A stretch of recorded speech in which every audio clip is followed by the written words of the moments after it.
Sarvam jagadidam tvatto jayate, sarvam jagadidam tvattastishtati, sarvam jagadidam tvailaya meshyati, sarvam jagadidam tvai pratyeti, tvam bhumirapo nalo nilo nabha, tvam chatvari padani. Namaste. I am Sunder Iyer. Welcome to KYG, Kaivalya Yoga Gurukulam. Om Ganganapataye Namaha.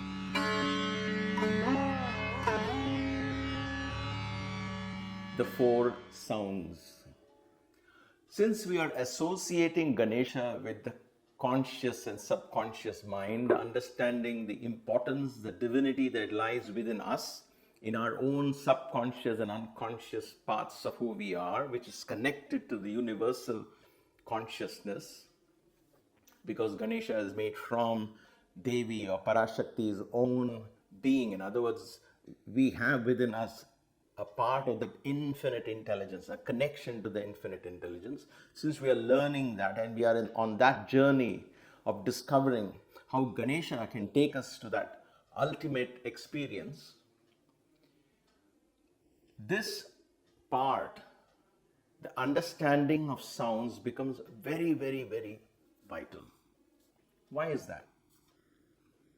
It is believed across many different religions, and I'll quote two, one being the Sanathana Dharma, where everything originates from sound. And creation itself is said to originate from the vibration, the sound of Om. We have to understand this as we go subtler in terms of vibrations and frequencies and even beyond that. But then the source of all of this, all that we see, hear, smell, taste, and feel, and all of that has its origin in sound.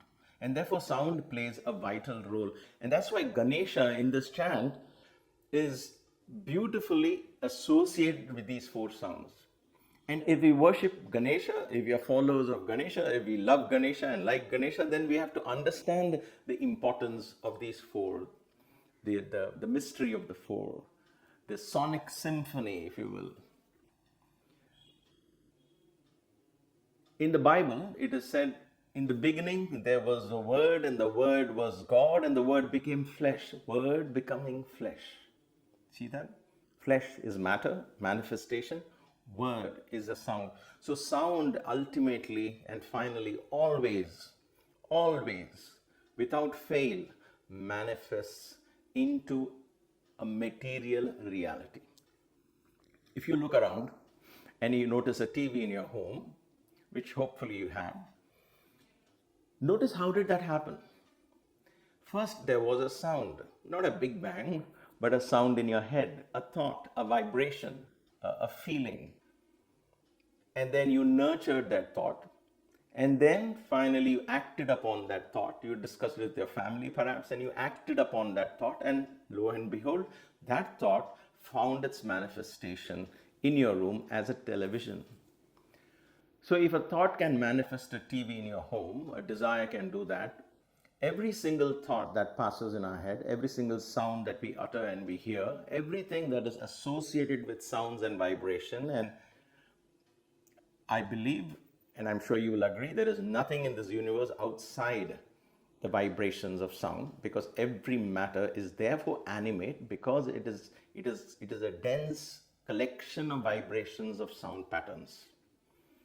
So anyway, we could go on and on in this rather abstract terms, but I want to make some things which you and I can practice, take home, and actually begin to awaken Ganesha. That is the whole purpose of all of these teachings of Sanathana Dharma. Not just knowing, not just becoming philosophers or believers, but knowing it, how do I apply it, and how do I therefore use it for my own self-empowerment and self-actualization.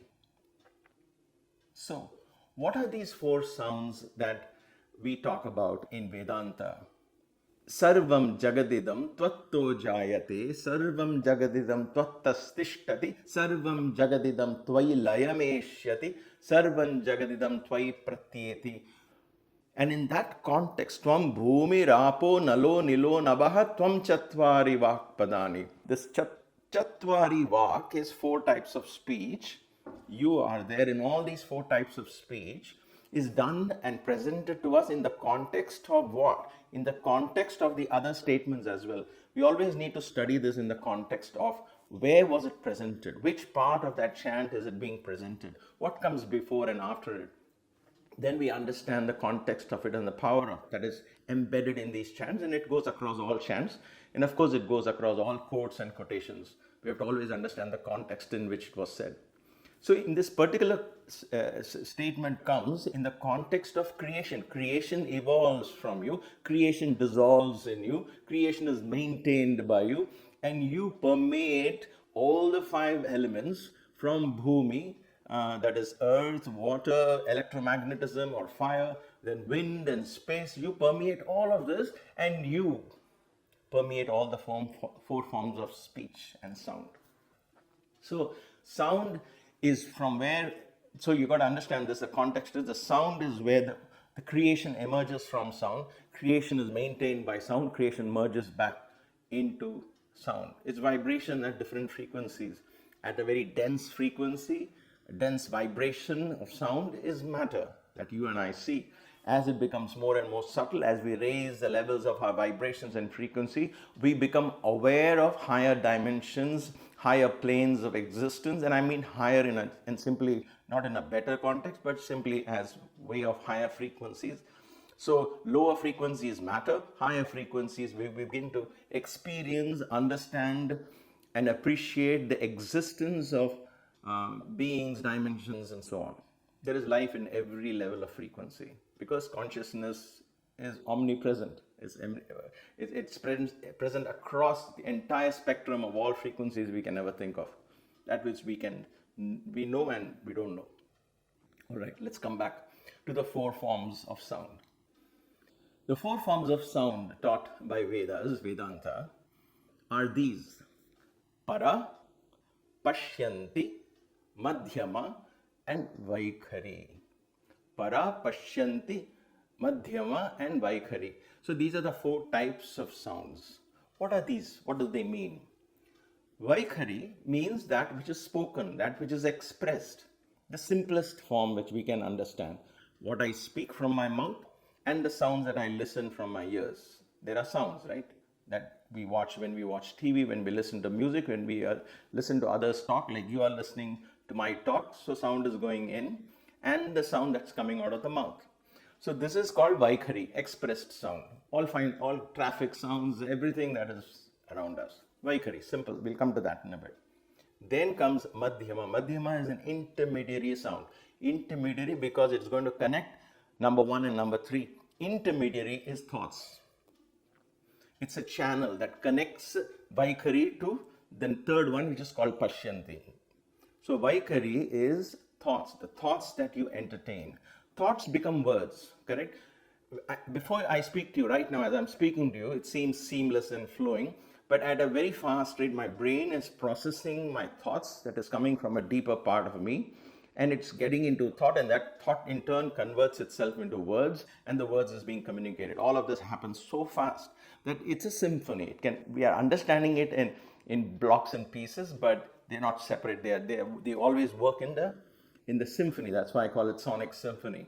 It's a gift of Ganesha. So, and the same way, when you receive the sound, your brain is processing it into thoughts, converting it into the language you understand, and letting it settle in your memory. So the processing happens. So thought is an intermediary, but nevertheless a very important part of sound that we generate within us. Thoughts. Then there is a third form which is called Pashyanti. Pashyanti means whisper, silent, soft, subtle. A way of saying subtle sounds. What are subtle sounds? Soft sounds, yes. Whispers, I can understand. But this is not literally to be taken here. Pashyanti has a very deeper meaning to it. Subtle. Subtle means the sound that is subtle are the sounds of emotion, feelings. Feelings don't have expressed sound, right? If I'm angry, my words express the feeling inside. Words are expressed sounds, but feeling has no sound, but yet it is very, very loud because it reflects itself all across my thoughts and my words and my actions, right? It's very powerful. The more subtler you go, the more powerful it is. So subtle pashyanti relates to emotions and feelings. Very soft, very subtle, but yet very, very, very powerful. Okay? So pashyanti, emotions and feelings. Let's hold on to that thought. And the fourth one is para. Para is the source of all of these. It is the storehouse of all of these. It is that stomach of Ganesha, which converts all our actions and everything that we do, actions, speech, sounds, thoughts, everything, all of that we entertain is collected into Ganesha, and he holds it as sound. And then he converts that into matter, and that matter finds its way into us. The stomach of Ganesha is basically the source of the universe, the depths of our subconscious, which is nothing but the universal intelligence. Just because I say our subconscious doesn't mean it's small and the universal consciousness is big. How do I connect? It is already connected. There is nothing else to do about it. The more you dive within you, the more you're going to expand in your consciousness and understanding. There is absolutely no doubt about this at all. So in the depths of our subconscious, in other words, in the very center of the universe, if you will, lies the para sound, the sound from which everything manifests. And so every act of ours, every thought of ours, every feeling that we entertain are connected to that para sound. Okay. We could approach it from the para sound, or we could approach it from the speech. Let me start from the para sound. Okay, the para. Para is silence. Para is actually a form of sound, and the greatest form of sound is silence, right? Silence is so deafening, we say sometimes, because it's absolutely quiet. My master, Bhagavan, Sri Satya Sai Baba, would very often say this, and it's one of my favorite quotes. It is only in the depths of silence that the voice of God can be heard. Silence. In silence, how can you hear the voice of God? What kind of voice it is? What language does that voice speak? There is no language, the language of the heart. It speaks the language of the heart. It gives you the experience of oneness. That is the communication that happens at the para level. Again, that is at a very subconscious and unconscious level. That is where we experience that. It's not outside of our experience. We experience that through a very high level of intuition. We experience that in high states of meditation. We experience that as surely as a matter of divine grace. It just happens. There is really no technique, no way we can control that, right? But the other three we can fine-tune and harness so that the door of para opens and reveals it, because in the para sound, in the para home of para, if you will, the space of para, lies the sound of the universe, the sound of God, the voice of God. And that voice is the voice of enlightenment. We just know. It just comes as a flash. It's not completely outside our experience. Think of the moments where in a matter of flash, you just knew something. That level of intuition is a glimpse of that para sound coming and reverberating into your conscious mind. So we leave it at that. The less we speak about it, the better, because we have to experience that firsthand. The next one, very close to para, and that which directly links to para, feeds into the para, are emotions and feelings. My dear sisters, brothers, we often hear this, perhaps if you haven't, then we hear about raising the level of your vibration, healing through vibrations, sound vibrations, healing vibrations, and so on. Vibrations. How do I raise my level of vibrations? Is it something with morally being good and morally being bad? I'm not getting into this moral and ethical at all. That kind of dharma changes according to time, according to culture, and so on. So we won't get into that, because that's an eternal debate that can go on. Let's put that morality and all of that aside. Raising the level of vibration is simply tuning into your own divinity. Examine the quality of your thoughts. For example, if when you are alone, or I would always say, what is the story you tell yourself when you're alone? When you look into the mirror, who do you see? That is the sound. That shows where you're vibrating at. If there is, let us say, self-pity in us, in you and me, if I constantly engage in self-loathing, I don't deserve this, I'm not good enough, I have to do more, oh my gosh, why am I in this kind of situation, I'm so confused. If I'm engaging in thoughts of self-pity, it's not only thoughts, but actually emotions. The feeling comes from within of self-pity, where you feel drained, feel so lethargic, you don't feel like doing anything. We call it depression and all of that. It just goes in. That feeling is the most dangerous, the lowest level of vibration. It blocks all the riches that the para holds. The para is connected to the universal consciousness.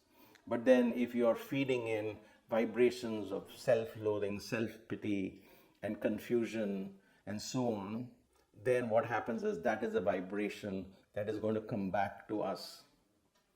I always believe, and as the title goes, I always believe that these are echoes. Everything that we do echoes. Every sound is an echo. And rather than focusing on sound, we should focus on the echo. What is coming back to us? If I say thank you, a thank you echoes back to me. If I vibrate in the level of self-pity, self-loathing, confusion, then what is going to echo back? The answer is right there. So in my prayers, for example, I sit and say, oh, please guide me. I'm so confused. I'm caught up in this debt and I'm caught up in this misery in my life. I have no way to escape. Please help me. I'm so confused.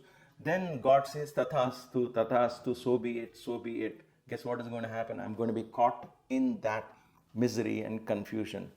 Why am I being caught? Because that is exactly what I'm sitting in front of the universal intelligence, and I'm going on emphasizing my weakness, my depression, my confusion, and therefore the universe says, so be it, so be it, so be it. Think about that. So it is very important that we raise the level of our vibrations. When Arjuna was caught in this self-pity mode in the Bhagavad Gita, the first chapter is dedicated to his self-pity. He is full of self-pity. He's full of judgment. He's full of confusion, depression, and all of that. The entire first chapter. Now, in that entire first chapter of the Bhagavad Gita, one of the greatest songs ever written, spiritual songs, a song of enlightenment, if you will. The first chapter, there is no word uttered by Krishna, the charioteer, the God, the Lord, the Guru. He doesn't utter a word. He only starts speaking from the 11th sloka of the second chapter. Why is that? Why doesn't he speak when Arjuna is so full of confusion? Shouldn't that be the time he lends to help? No, that's the whole point here. We have to learn. If we engage in self-pity, then we are cutting off divinity. Krishna is not getting a chance to speak because Arjuna is full of who he is and what he thinks is right and wrong. And I'd rather be a beggar. I don't want to fight. I'm not doing this. I'm not doing that. So Krishna keeps quiet. Then finally Arjuna says, I'm surrendering to you, Krishna. I don't know what is right and what is wrong. Teach me. He empties his cup, and therefore Krishna begins to talk. This is a secret. If we vibrate in a low frequency, we are shutting off divinity. And we are feeding into our own subconscious negative, dense vibrations. And that is going to come back to us in many forms. So let us watch what level of vibration. How can I raise that? When we listen to music, for example, our choice of music, good music, when we listen to bhajans or kirtans, or when we listen to something which is soothing, either we don't have to necessarily understand the words, we don't have to necessarily understand where it came from, who the composer is, and what God it is doing, and all or nothing, right?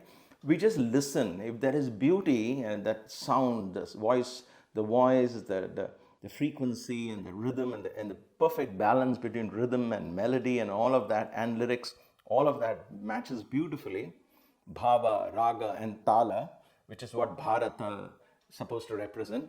So when all of that symphony happens, then what happens is the vibration, you see, you have experienced this, I have experienced this, right? We automatically feel raised. The vibration raises up, which is why Baba would often tell us, keep chanting, just forget your problems. Keep aside the problems. I know they are there. Don't start telling your problems to me. I don't want that. Start chanting the name of God. Because when we do that, when we are chanting, then our mind forgets this and our mind begins to vibrate at a higher frequency. The Pashyanti sound becomes more prominent. The vibration frequency raises. And then now you're feeding into the para. Higher frequencies go in and the para is getting enriched. The para is the source of all sounds, the source of all your creation and reality. That becomes enriched. And guess what? Then Ganesha gives you back that enriched form in a much more enriched way. You know, you take your plans of a home, you tell what do you want. I want a dining room in my home. I want a special movie theater in my home. I want this in my home. The kid says, I want that in my home. The wife says, I want this in my home. You take all of that and what do? You go to an architect or an engineer and you say, here, do it. I want all of this. You don't have to tell them how to do it. I want all of this. And then he decides to architect for you a beautiful home. It gives you many choices for you to choose from with all your desires fulfilled. And he says, here, how about this? How about this? How about this? I've got all your desires in it. So here is a divine architect in the para space, in the innermost space, the universal intelligence. Simply feed in the highest frequencies and let him architect. The divine architects and gives back to you a life which is far, far more beautiful than you could have ever imagined. I'm not building fantasies for you. I've experienced this firsthand, and that is why we need to trust the divine energy. But when simply trusting is not enough, what is it that we are feeding in? Why do we give sweets to Ganesha? Why is it said Ganesha loves only sweets? Why? Because what is it that I'm offering him? When my vibrations are high, I offer very sweet vibrations to him. I offer very sweet frequencies to him. Frequencies that bring sweetness, joy. My serotonins and dopamine is released in my brain. I feel so happy, melatonin, and all of these beautiful harmonies happen in my brain when my vibrations go up. All of that is fed into the para. Then the mysterious, beautiful energy of Ganesha manifests it back to us in a much more enriched manner. Watch, therefore, your emotions and your feelings. Very important, a marker, if you will, a barometer, if you will, to tell you exactly where you are in your divine achievement. Then comes thoughts, madhyama. So we did para, pashyanti, madhyama. Madhyama is intermediary because it affects our thoughts and it affects our emotions and it also affects our words. So madhyama is a channel which goes both ways. So don't, because the word is madhyama or intermediary, doesn't mean it's less important. It's perhaps the most important because it connects words and emotions together. Madhyama is that channel of thoughts. Watch your thoughts. What is the level of my thoughts? How noisy are my thoughts? How fast are my thoughts? On the one side, we have this racing thought syndrome. One thought leads to another, and then that leads to another, and it happens so fast that I can't even control my thoughts. We talk of controlling thoughts and all of that. The other side is, what is the quality of that thought? What is the quality of my thinking? That is why I said, what is the story you tell yourself? When you sit alone and say, I am, and then allow your thoughts to fill it up. Fill up that blank. We are very quick to label ourselves. That is called judging. Good or bad. We judge it. We label. Happy, sad, positive, negative, good, bad. All of these are labels. We label everything. Our thoughts are labeled. I'm having so many bad thoughts. How do I get good thoughts? No, it doesn't work like that. Examine it. Because the vibration, the feeling, the pashyanti is giving birth to thoughts. So, and thoughts in turn give feedback into the pashyanti stage. So watch your thoughts. Examine the quality of thought. If there are thoughts of frustration, anger, if there are thoughts of self-pity and loathing, change the thoughts. Change the thoughts. Read a better book, listen to a better music, talk to a good friend, and get over that. Change the vibration of thoughts. So thoughts is one thing. And then comes words. Vaikhari, the last one, the fourth one. In one sense, it is the least important because feelings are more important than words. Because I could say, please sit down to a very loving guest who has come home. The words are simple. Please sit down. And then I have my 5-year-old who's running up and down, jumping up and down the sofa. I tell him, please sit down. Right? So there are two people, my guest whom I love and adore, please sit down. And this 5-year-old, I say, please sit down. The words are the same. The feeling changes. The thoughts behind that change. One is of irritation, one is of deep reverence and joy. Words are the same. So in one sense, words do not have that much power. It is the thoughts that is behind it, the motives behind those words, the feelings behind those words, very important. However, you can't just dismiss words because we can you can do reverse engineering, as it is called. We can reverse engineer our reality. We actually create a reality by what we speak. So the next question is, what is the story you're telling others? The story you're telling yourself is your thoughts. What is the story you're telling others? What is the quality of your conversations? This is the only way I could ask you, and I ask myself, what is the quality of my conversation? Let us, for example, is it, for two things. The one is it all about I, me, and mine? Every conversation I talk, I say, oh, this happened to me, this is what happened to me, we went here, we went there, I, me, mine, I, me, mine. It's always about me, what I experienced, what I want to, somebody has a death, oh, when my so-and-so died, this is what I did. So it is always about I, me, and mine. Is it, therefore, not, how do I put this? So when we want to then go beyond the I in me, how can I do it when my conversations are always about I, me, and mine? Oh, this is what I'm doing, this is what I have to do, and my thoughts are all about I, me, and mine, my conversations are all about I, me, and mine. Then how can I break free from who I think I am? Baba would say there are 3 people in you, not just one. The one you think you are, that is the I, me, and mine. The one others think you are, based on what this I, me, and mine is conversing. I make you think that I am somehow great, and I converse that way. But then there's a third one, the one you really are.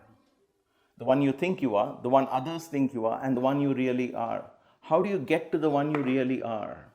If I'm constantly caught up in I, me, and mine. So watch your conversation, that is one. The other one is talking too much. Baba would be so particular about this. Oh my gosh. If we are devotees of Baba, one of the first things we have to do is to learn to talk less. Everything doesn't have to be long conversations. And these days in conversations, I mean winding text messages and all of this. It just goes on and on and on and on. And the worst thing is when we start justifying that this is important and therefore I have to tell all this. That's the worst part. And so when there are 4 people in a room or 6 people in a room, ask yourself, am I the only one talking? You have to ask yourself. Sometimes we just go on and on. That's why the older people the youngsters avoid them. Why? Because they say, oh, she'll start telling her story and that will go on and on. Back in the days, when I was in the 1960s, and they'll start off. And that will never end. It'll just go on and on and on. Right? You have to politely excuse yourself. So watch the quality of your conversations. Stop speaking, start listening.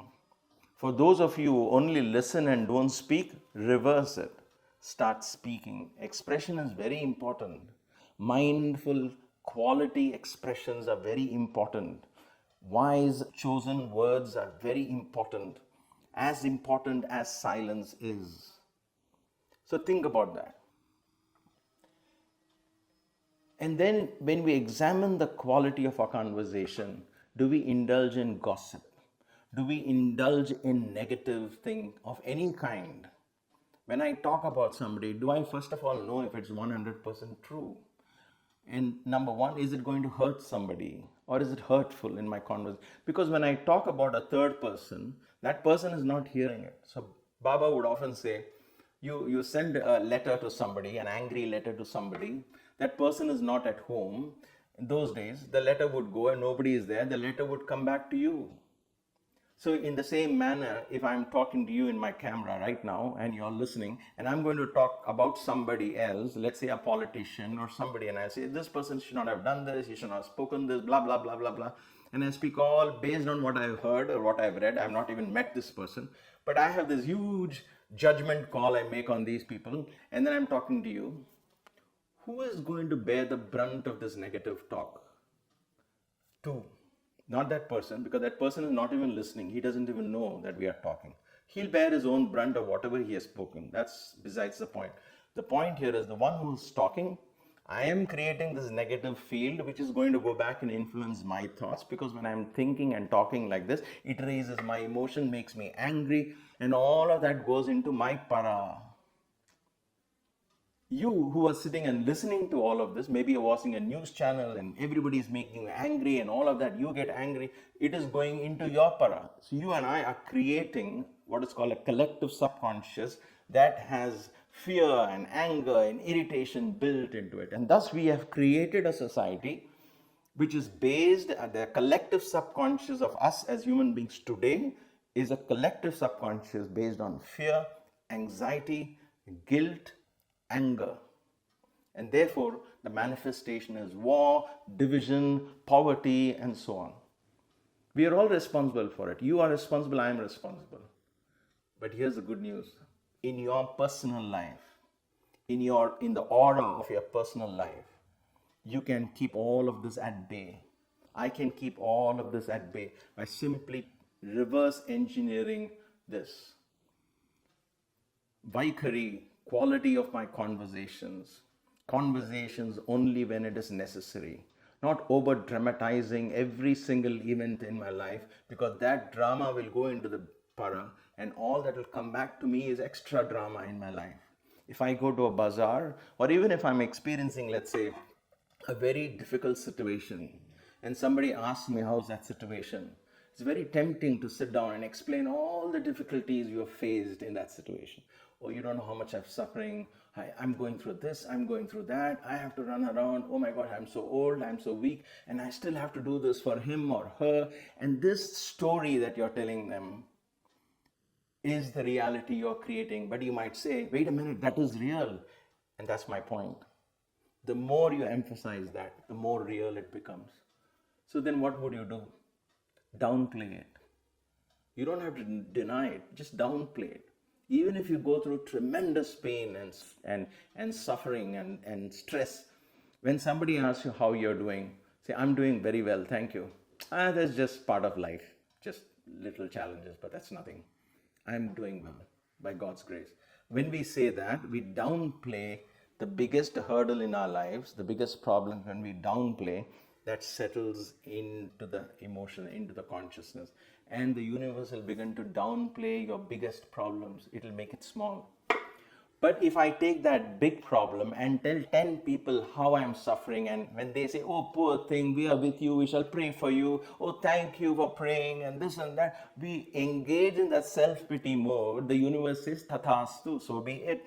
And guess what? We are going to create a reality where I'll continue my suffering. People are continue to go pray for me, and then this drama continues.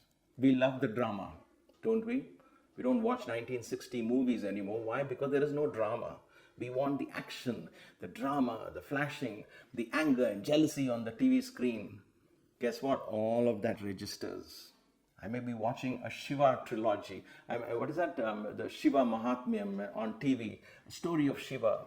But if there is too much drama in that story, too much of crying and too much of anger displayed, too much of jealousy displayed in some form, just to make it more attractive, I guess, these days. But what I'm engaging that in the name of watching a good movie is basically the same old emotions. And the more I entertain those emotions in my life, the more those emotions are going to feed into my para, my deep subconscious. And how can that come back to me in a better way? I don't see a way out there. The only way out there is watch your thoughts, watch your words, watch your actions, watch your thoughts, watch your character, watch your heart. Watch, be mindful. of every single sound that goes into your ear. This is your home. This is your altar. Watch. Hey, listen, I don't want that sound. I don't want it. I'm not judging it as good or bad. I can't tune into it. That's it. Period. Don't tune to it. If that is going to create disturbance, don't tune into that sound. Mute the television for that moment. Don't tune it. Watch and be mindful of every sound that comes out of your mouth, because whatever goes out of your mouth echoes back to you. So please stop gossiping. Please stop hurting somebody negatively. Please stop talking about somebody or something negatively, whether on social media or to yourself or to your friends, because that negativity does not go and affect that person. It is going around and comes back to you. Trust me, this is the truth. You know it. We are just re-emphasizing and learning this together.